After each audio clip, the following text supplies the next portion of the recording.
যে আমরা যারা লয়ার আছি, দিনহাটা বার অ্যাসোসিয়েশন সমস্ত লয়ার আমরা একটু ভয়ে আছি যে গত উদয়নবাবু অ্যারেস্ট হওয়ার পর থেকে যে আমাদেরকে একটা ভয় ভীতি দেখানো হচ্ছে।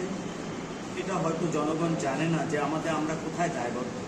আমরা সংবিধানের কাছে দায়বদ্ধ, আমরা অ্যাডভোকেটস অ্যাক্টের কাছে দায়বদ্ধ যে কোনো আসামি যারা নিপীড়িত তারা যদি আসে তাদের প্রথম কর্তব্য আমাদের তাদের পাশে দাঁড়ানো এবং ওকালতনামা তাদের হয়ে আমাদের কোর্টে সওয়াল করা।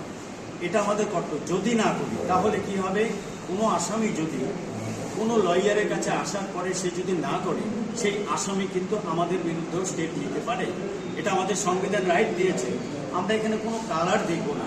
আমরা সমস্ত দল, সমস্ত পার্টির থেকে যারা আসবে তাদের কাছে আমরা দায়বদ্ধ, তাদের হয়ে আমরা আদালতে মুখ করব, এটাই আমাদের। কিন্তু ইদানিংকালে যে থ্রেড কালচারটা হচ্ছে তাতে কিন্তু আমাদের স্বাধীন সত্তাটা আমরা হারিয়ে ফেলছি মনে হয়।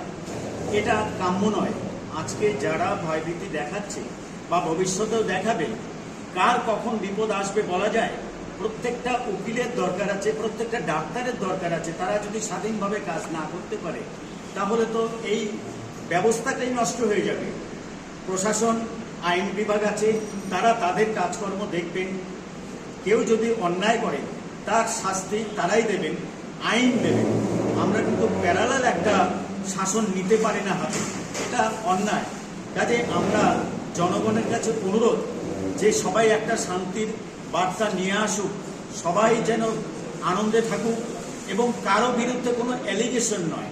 যদি থাকে সেটা আইনানুগভাবে তারা ব্যবস্থা নেবে। তার জন্য প্রশাসন আছে, তার জন্য আদালত আছে, সেখানে বিচার হবে। কিন্তু এই বিচারের ব্যবস্থা যেন আমরা নিজেরা হাতে না নিই। এবং এর ফলে কি হচ্ছে, আমাদের স্বাধীনভাবে আমাদের প্র্যাকটিস করা অসুবিধা হচ্ছে। প্রত্যেকেই আসুক আমাদের কাছে, আমরা তাদেরকে নিশ্চয়ই সহযোগিতা করব আমাদের আইন, কিন্তু আমাদের এই স্বাধীন পেশায় কেউ যেন বাধা না দেয়, এইটাই আমাদের অনুরোধ দিনহাটা বার অ্যাসোসিয়েশনের পক্ষ থেকে।